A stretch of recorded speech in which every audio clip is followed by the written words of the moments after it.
છો મારા વાલા ગુજરાતીઓ? તો ભાઈ અત્યારે હું મામા સાથે જતો હતો મામાના ઘરે, અને ભાઈ અહીંયા રસ્તામાં એક એવું નાનકડું એવું હાઈવેની એક્ઝેક્ટ બાજુમાં મંદિર આવે છે, જ્યાં પ્રસાદીના ભાગરૂપે અહીંયા ભાઈ મીઠું ચડે છે. તો અહીંયા ભાઈ કંઈક આટલું મીઠું ચડેલું છે, કટ્ટાના કટ્ટા ભરીને ભાઈ અહીંયા મીઠું ચડેલું છે. આખું ખોલી બોલી થઈ ને શરીર મટી જાય. અમે 5-6 હજાર રૂપિયા ભાગે ના મટી, હવે મટી ગઈ માનતા દાદર ને એ બધું મટી જાય. હાથ મનમાં વિશ્વાસ જોઈએ, શ્રદ્ધા જોઈએ.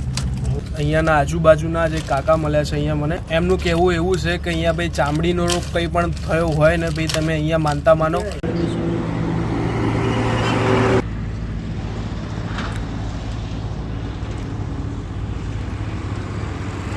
ભાઈ આ મંદિર હાઈવેની એક્ઝેક્ટ બાજુમાં આવેલું છે.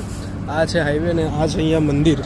તો ભાઈ કાકાએ કીધું કે એમનો કંઈક ઇતિહાસ છે, પણ એ પણ પૂરો ઇતિહાસ કંઈ જાણતા નહોતા. તો બસ અમે તો દર્શન કરી લીધા.